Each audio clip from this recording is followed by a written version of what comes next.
Hi, I'm Shanae from Lodgify, and I'm delighted to be here today with two ladies who have been making quite a name for themselves in the vacation rental industry. They are Sarah Karakaian and Annette Grant, and they have been running a podcast together called Thanks for Visiting. And they've also got a company together. And in this company, as far as I understand, they will tell us more. They use their diverse backgrounds to help vacation rental hosts to grow their businesses. So what we'll do is I'll ask them to introduce themselves, and then we'll chat a bit more, and they'll share some thoughts on the industry and also some of their experiences and tips for how you can improve your business as a vacation rental host. So without further ado, welcome, ladies. One of you can kick off and introduce yourselves, tell us who you are, your background, and how you ended up together. We'll introduce ourselves together first, and then we'll separate. So I'm Annette Grant. I'm Sarah Karakaian. Yeah, and together we are. Thanks for for visiting. visiting. That's how we start all of our shows. Hopefully, if you're people don't know, we do have a podcast, but that started because Sarah and I actually met at a city council meeting here in Columbus, Ohio, in the States, and we were fighting for our right to short-term rent. The city was getting ready to put some rules and regulations, which we are all about. We were very welcoming for that, some licensing, some taxation, but they were also wanting with those to really shorten the amount of time that we were allowed to rent our properties. So that's where we wanted to raise our voices and become involved. So if anyone's listening to this, we want you to please get involved in your local government. Show up. It makes a difference. We did not, Sarah and I, with so many other hosts from our town, some of the rules and the licensing came into effect, but not the regulation on the days. So showing up mattered. But Sarah and I started our relationship together there. We kind of sat next to each other, started talking. And if you're a host, there are so many things to talk about from amenities to laundry to bookings to money to guest relations. And hosting can also be very lonely. And so I kind of found my hosting biz bestie in Sarah, and we started bringing all of that to, to the airwaves to share with. We're like, if we're talking so much about this, we know there's got to be other people out there that we can help, that we can connect with. So that's how thanks for visiting kind of came about, was at that city council meeting. But we can kind of give you our background too of how we actually got into hosting independently before we came together. Do you want to share that, Sarah, how you started? Sure. So my name's Sarah Karakaian, and I actually had just moved to Columbus, Ohio from New York City, where I started my hosting journey in 2010. My Australian friend was like, "Hey, can you change the linens for me on my bed? I've got to go to work and I've got a guest coming." And I thought that was interesting. And he told me that this guest booked via this platform called Airbnb. And in New York, I was also an actor, and you can get actors to come and sublet your place. So actors, you go on tour, you swap places. I'm going on tour. You can come stay in my room and pay my rent for me. So I really feel like New Yorkers and actors started this whole short-term rental industry. We just didn't know it. But when he found someone to stay in his extra bedroom that we didn't know, it wasn't a fellow performer, I thought that was really interesting. So I went over, I changed the beds, I put a water bottle on the side of the bed, and I thought, this is really interesting, especially when he told me how much he was charging. And my husband and I had somehow finagled our way into some real estate in New York City. I am an incredibly dedicated person. And although I was not independently wealthy, I figured out how to do it. So we bought a piece of property there, and we had an extra room in the basement. And I'll never forget the day I sat on the couch and I said, "Nick, we're going to stop having roommates that are fellow actors. I'm going to put our listing up on this platform called Airbnb, and people we don't know are going to check in to our basement door via a lockbox with a key, and they're going to let themselves in, and they're going to stay in the basement, and we're going to make money doing that." And he was like, "No, I don't think so." Nope. And of course, me being the persistent person I am, I was like, this is what's happening.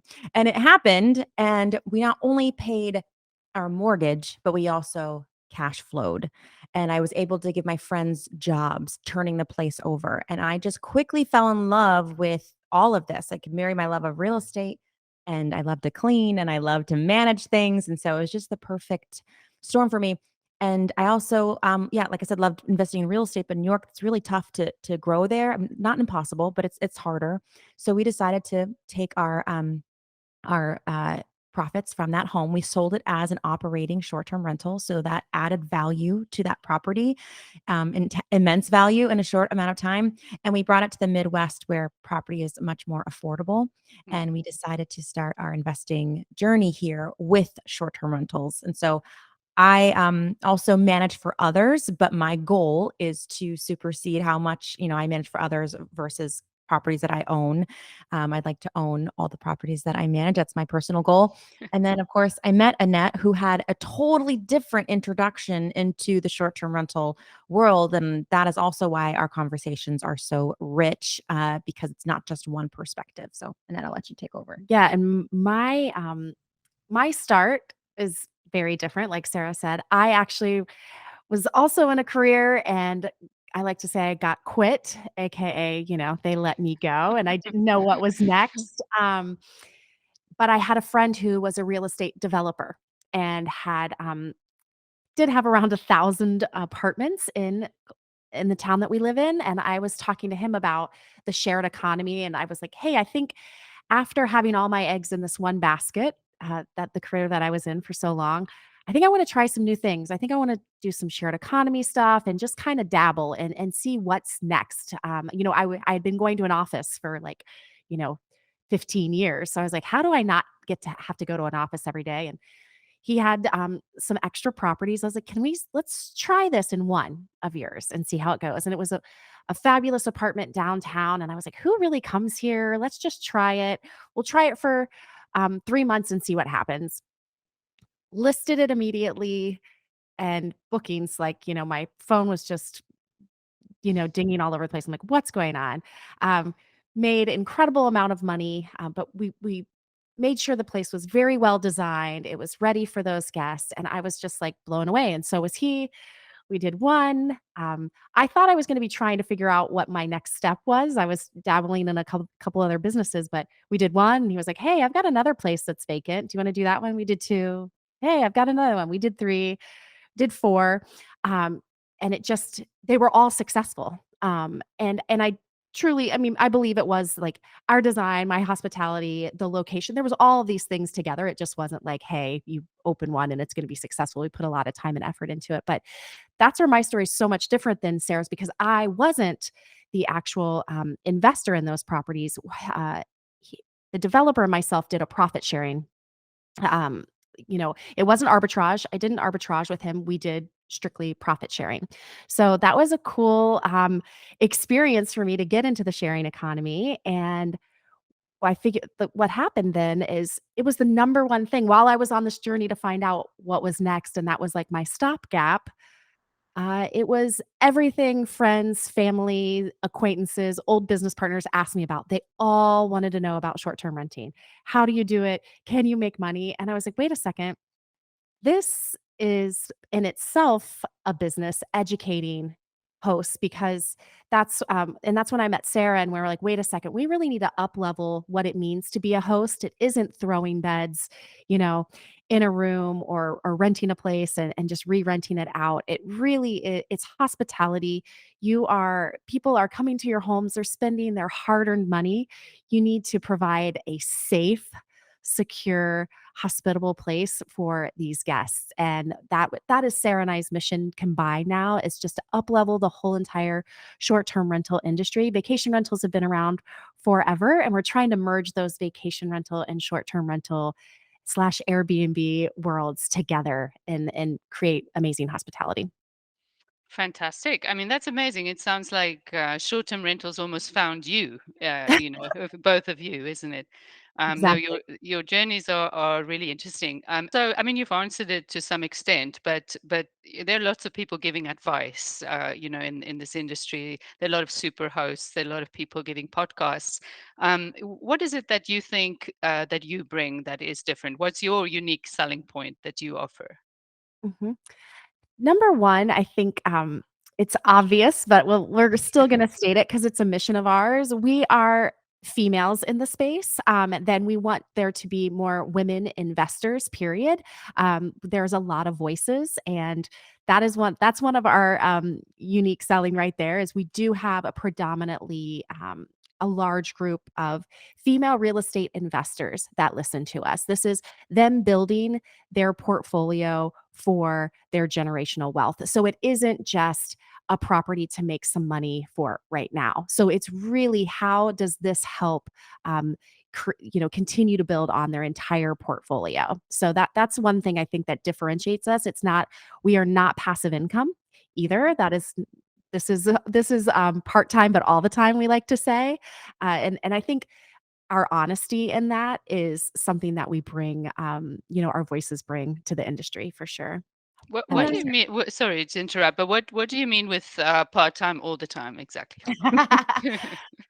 Yeah, so and a majority of our audience, not only are female, but they're second career mostly, who want to host full time, and they've got one, two, maybe three properties, but these properties are epic, right? They're just beautiful, well thought out. I mean, pools overlooking mountains and like just Bali inspired pieces that they actually go to these different countries and bring back artifacts. I mean, these properties are incredible. And so while it's not this like huge scale, so I will say most of our listeners in our community have 10 or less, we do try to impose on them that, you could have all these systems in place and still have someone message you while you're sitting down at dinner with your family. And, they can't get in the door because the smart lock decided to go on the fritz at 7 o'clock, PM, or on the weekend where they're already checked in, everything's going great. There's a major rainstorm and the basement's completely flooded and the sump pump stopped working. It's just whether you have one or 100, it can be part-time, but you never know when the guest is going to reach out. You're always on. So that full-time it's part-time, you're answering intermittently, but it's full-time because you're basically on call. And even if you have a property manager that does take care of the space, you're still the CEO of that property. You're still potentially on call to answer any of those guest questions. So that's what we mean by part-time, but All the all the time. time. Yeah. Because you never know. I mean, because when the guest needs something, they need something and you can't, make And them you wait for it. you mentioned there are a lot of educators out there, and some of them unfortunately sell this really lovely idea of this passive income lying on the beach drinking pina coladas. And we also mentioned there's vacation rentals been around for a really long time. And so if these vacation rental companies who have been around for, 20, 30, 40 years have operations that are in open, 7 days a week, 365 days a year, if they haven't figured out a way to completely automate things without humans or, being somewhat involved, then I find it really hard to believe that this is the industry for you if you want to lay on the beach and drink pina coladas. So I think there's a lot of work to be done before you can, move yourself there to be completely removed and have a really safe, polished product. Yeah, that's great. It's honesty that I think is really important. No, before you start out to know this. So I can't remember. I've seen somewhere hospitality with heart, which I really like. I don't know if that's the motto of your podcast or of your company, but tell me about that. Yeah. So again, I think that kind of just echoes what we just mentioned is really not just being about making money. Listen, Annette and I love money. Yeah. Okay. We love to make it. We love to spend it. We love to invest it and save it. Money is not a bad thing. It's a tool. But we know that if we put people first, profits will inevitably follow and it will follow in droves, in mountains, in dividends. So to put the people first, those guests that are coming, we want to make sure that conversation continues to happen with all the educators that are coming into the space and with all the conversations in the podcast to remember that there is a human who, however they make their money, they're choosing to spend it with you.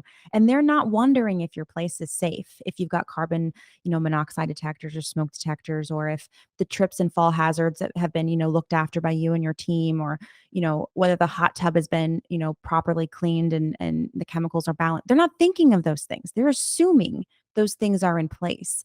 And so hosting with heart is thinking about your turnover team. not putting your entire business on their backs. You've hired them to clean your property, right? It's not their responsibility to also be maintenance and your inspector and and your head of your operations. Like that's asking a lot, and it's not smart business. And so hosting with heart for us is just really being all encompassing with your business and thinking about all the amazing vendors and people and customers that it takes to bring that money to your bank account and making sure you're being thoughtful. Okay, thank you. And I know your backgrounds are quite diverse. One of you has been in interior decorating, and the other one is about more a business background. Maybe tell us how that has helped you and how that helps you, in running the company together. Also, what each one brings to the party. For sure. And so I have more of the business operations background. You really don't want me. I can put furniture together and put it wherever Sarah tells me to, but you really don't want me designing. But the it's amazing when I look back that I've really kind of been in hospitality my whole life, from when I was working in restaurants as a teenager, and then I did work at some resorts during my college days, and then even building businesses after college. I'm still in the people business. I always had hundreds of team members or contractors that I was working with. So, really just understanding there are always people behind every job, and so that has helped. Looking at the profit and loss, you know, inventory from my old position. It's kind of crazy how all of those things from different backgrounds come into one home. And when you have to run a business as a home, you are the CEO, you're the COO, you're marketing, you're doing supply chain, making sure that you have all the amenities. So it's kind of mind blowing to me that everything previously has actually set us up to really run our business the way that we do. And even thanks for visiting. It's like we're impacting lives with our words, with our knowledge, and with our homes. So it's interesting to be able to bring all of that into the day to day and share it with some people that are newer to business too, and go through what their P&L looks like for their property. And for anyone, reading or listening or what have you, having a business partner is I feel really lucky because Annette gets to be the yin to my yang. So, and not everyone has that. Maybe you're going at this on your own, but there are ways that you can partner with your vendors or your service providers and have them be that thing that you're not. So, for example, Annette is great at just meeting people, going up, like starting conversation. I prefer to be, I like to be with the cleaning team. I like to be with the inspectors. I like to be in that day-to-day operations behind the scenes. So we really have a nice dynamic there. But yes, I love interior design. I have formal training. My husband and I flip houses, so I have an understanding of construction and maintenance. And I love honing those skills every day. I'm learning every day managing properties, and I just think it's a really nice skill to have. With no matter how much technology is changing, we'll always need a roof over our heads. Now, that Hmm. roof material will probably change maybe with time, but the fact that we'll always need homes, and it gives me peace of mind that I like the industry that I'm in. But I'm also used to being an actor. So for me, our houses is my stage. And when a guest walks in, that's like opening night for me. And so I like to be as performative as I can in terms of how I can wow them. So mix that with design. And so I'm trying to I almost lose sleep over how our next property can be something that's off the walls, shocking, amazing, something they've never seen. I don't want to do an A-frame. I don't want to do a yurt. I want to do something no one's ever done. And I think that comes from, you know, being a performer and craving applause. And those 5-star reviews also, I'm not gonna lie, they feed my soul a little bit. So I'm Sure. obsessed with that feedback as well, which I think just helps us up level every single day. That's interesting, because I've just been looking again at the, oh my God, OMG Yeah. category for Airbnb, and at some of the unbelievable, amazing properties on there. So this really seems to be a trend at the moment, right? This is really what guests want at the moment, something unique and unusual. Is that your experience as well? Yeah, and I don't I I'm actually gonna go out and say it's not a trend. I don't think. I think the amazing thing that the OTAs have brought is, accessibility. I think we've always wanted to have these amazing experiences, but the the World Wide Web and social media has allowed us to know that these places are accessible and we can visit them. And so with that social sharing, I think gone are the days. Yes, people are going to want to go to the chain hotels, but people want an experience, and they just don't want that experience for themselves. They want to be able to share that experience with the world via their social media.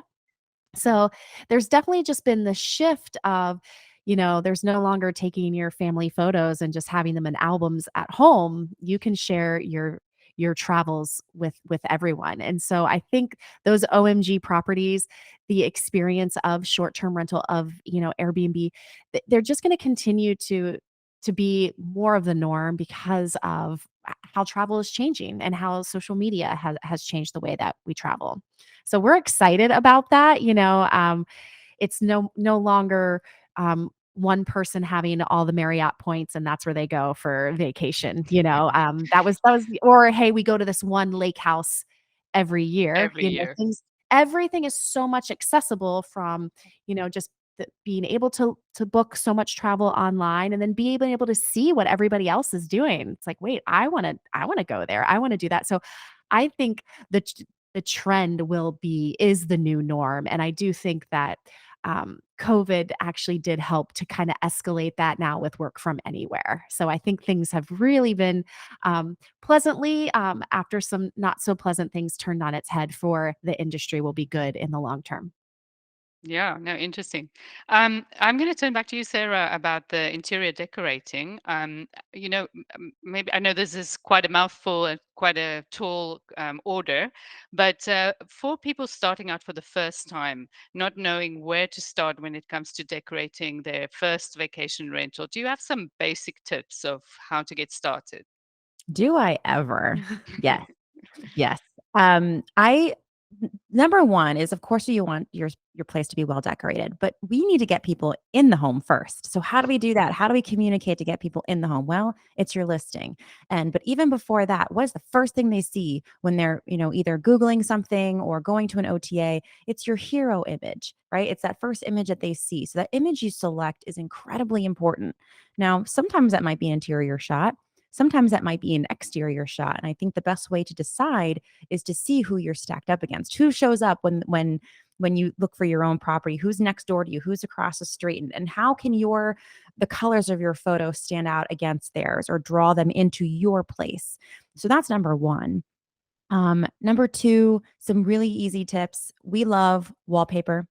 Um, I'm not talking about, what, grandma, although I love what grandma used to do. I'm a grand millennial. I love the old school design, but I'm not talking about that. I'm not talking about the, old school, dated stuff. I'm talking about these new, fresh, papers that you can get that are temporary. You can put them up. They're like literally giant stickers. Anyone can DIY the project, and it's just a great way to put a bold pattern anywhere. Put on a ceiling, put on a strange wall that frames the bed, put it on a big wall that's adjacent to the TV. And so when you get that shot from the other corner of the room, you see this bold thing. So light fixtures are another great thing. You don't have to spend a lot of money on an amazing light fixture that stands out, that provides great lighting, right? More than 3 bulbs is always my tip.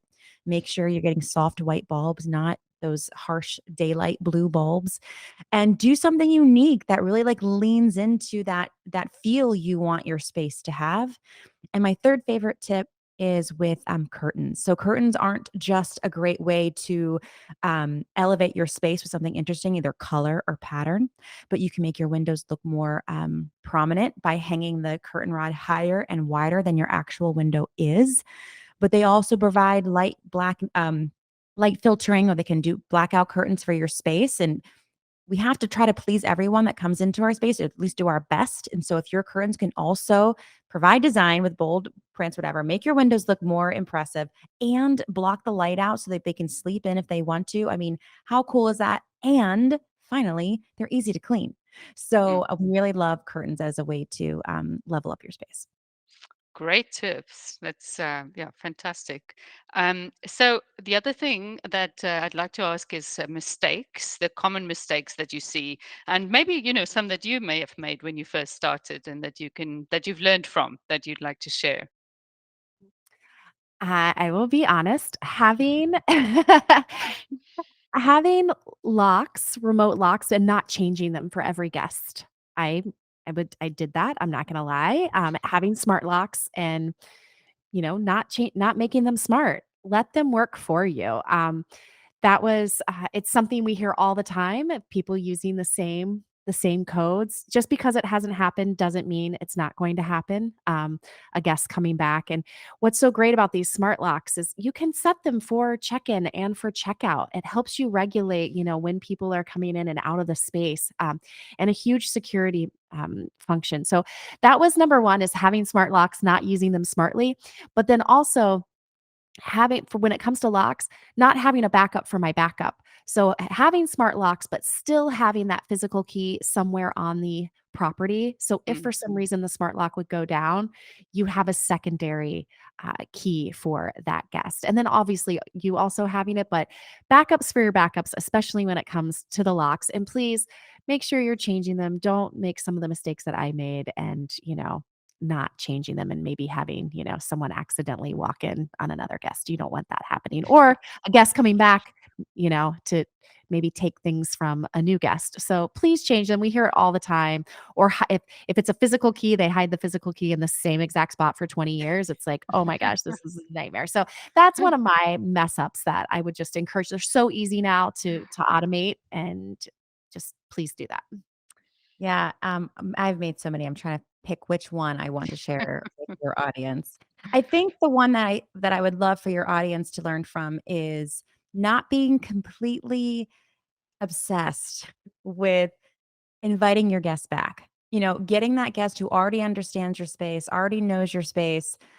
You know them, quote unquote, know, right? Like, they were a great guest. Not having this revolving door business and expecting these OTAs to bring guests to you. Be proactive. Be this, like Annette said, the CEO of your business. And I did not do this at first. And I think of all those guests who came to visit me back in New York City and how I could have had their family, even if it wasn't them coming back to visit me here in Ohio, but they could have family. I mean, the amount of history I could have if I had have known to get my guest information and invite them back and be in tune to a guest coming back. Sometimes I catch my team and I like, oh my gosh, Jessica stayed with us 3 times already. How did we not know that? And how are we Hmm. not spoiling her the moment she walks in that door now that she's back with us the third time? And so that still happens today. Being on top of who's staying in your home, not just for security and safety reasons. People get so obsessed with protecting their home and their asset, which I understand, but also getting to know that person that's coming and spending their money with you and they're a good guest, have them come back. Yeah, no, very good advice. Um, Also, in terms of success and being successful, is there a type of person or a type of quality or qualities that people have to be to in order to be successful? What is the recipe for success? In this business, I think it's a combination of tenacity and systems. This, like we said, it's full time, it's all time, part time, but all time. And so if you don't have systems in place, the burnout is so real. Social media will sell this industry like it is the sexiest thing you've ever seen. And it is fun and it is incredibly lucrative, but it is a lot of work and you get pulled and tugged at times that you don't expect to. And so you have to have systems to help alleviate a lot of that. And then when systems don't replace a problem that's going to come no matter what happens, you've got to be excited to solve a problem. You got to be excited to always be learning and to jump at it like, okay, let's do this thing. Instead of, going and harping on and complaining, it's just like, how can I solve this and be this superhero for this guest, for my home, for myself, for my business, for my team? So tenacity and systems for me. And for me, it's similar to Sarah, but you have to be a people person. You have to be prepared to celebrate when they are celebrating, but also commiserate when they're commiserating. So you're going to see people at the highs of the highs and the lows of the lows. You might have a guest that's coming in for a wedding or a graduation or an anniversary, or you might have a guest that's, a family member has passed away, or their child's going to the hospital, or they're coming to visit a sick relative. So you really have to be prepared to meet your guests where they are, and you have to be ready for that. There's going to be 50-50, and so you have to understand that maybe your guests aren't always visiting for a happy time, and so you need to be able to be prepared for that. But I think also just knowing that, like, for all of the people that are going to like leave you, you're not even going to know they were really there and stayed. You're also going to have the handful of, oh my gosh, the toilet's backed up, or there's the drains clogged, or the lock's not working. So you've got to be ready for both of them, and just know that they're all going to happen, and welcome it from when all of those things happen. Be prepared for it, and just know that it's part of the business. So you have to be a people person, and ready for whatever they're going to be experiencing. Okay. Good answer. So, in terms of scaling your business, is there, because I guess most people start out like you guys did as well, quite small, right? Um, how do you know when is the right time, and is there a right time, and should you scale up or shouldn't you scale up? We had this conversation with one of our very dear friends yesterday. Only you can answer that question. And what I encourage everyone to do is to not look for outside input from someone who doesn't even know you, who's just spitting knowledge on an Instagram reel. They don't know your life. They don't know your goals. They don't know how much revenue each door you have is bringing in. So, how many doors you manage or own has nothing to do with how much net income you have in your business. So, those vanity numbers, they are very real in our industry, and do not become a victim of them. So, what are your goals? Understand where you want to get to, and do it your own way. And just remember that money is a tool. And see, if your sweet spot is one epic property that is completely direct book 100% of the time, maybe you're all in on that, and all the ways you can spoil and cater and have events at that one place. Maybe you love operations and systems and cleaning teams and inspectors. And so for you, having multiple doors is exciting. And then you want to scale to different cities because you want to travel and see how many general managers you can hire and build a cool. So then that's your personality style. But at the end of the day, you got to do you. Personal. It's quite a personal decision. It is. Okay. Mhm. Cool. So if we talk about the industry, and just briefly, there's a lot of talk about recession, and the predictions that the industry is going to continue to boom, and then you see other people saying, "Oh no, it can't continue like this." What are your thoughts and possibly concerns about the industry's future? We Sarah and I are just very devoted to what we do, and whenever we do it. So if you're the best at something, we think you can be more recession proof. It's also a reason. So number one, be the best at what you do, be the best in your town or city. Secondly, we also, when you're running your numbers, when you're purchasing the property, this is the math that should have been done When you bought the property. pre-recession. We always want people to buy the property with multiple strategies. And when we're lucky, we are in the metro market. So we run numbers with a long-term renter, a midterm renter, a short-term renter. So if things were to change, either with the economy or with regulations, we're prepared for it.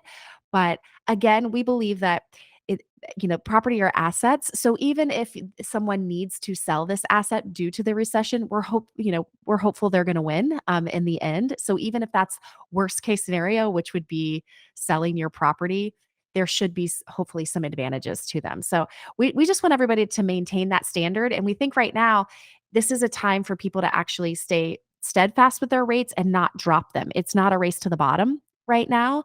Mhm. We need to make sure that we're maintaining the pricing. And if this is advice that's hitting someone who owns property, owning property, the real sweet spot, I believe, in my opinion, is how long you own the asset for. So you're going to go through market changes, but history shows us that real estate is always on an uphill climb, right? We're always going to need housing and homes and time away. And so if we feel a normalization in the market because we had such incredible highs in 2021, go back and run some numbers. Even if you didn't own at the time, what was your market like in 2016, 17, 18? Get that average so that you can better predict and not get, Chicken Little about the sky falling either.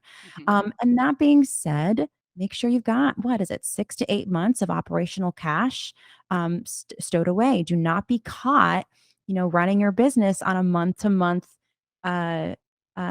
account. That is what we saw happen during 2020 when these businesses shut down immediately because they had nothing to coast on.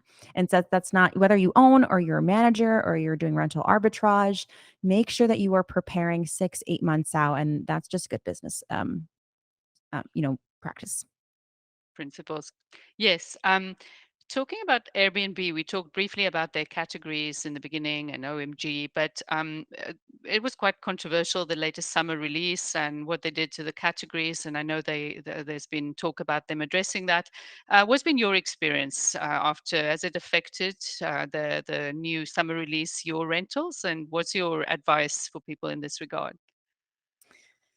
Yes, I have. We have, a small community too that we hear what's happening in their markets too, and they're mostly in the States. And there has been a common theme of calendars not being as occupied as they were in 2021. If that has to do with Airbnb's algorithm, so be it. I think it, like Annette said earlier, it's even more proof that we are hungry for unique experiences.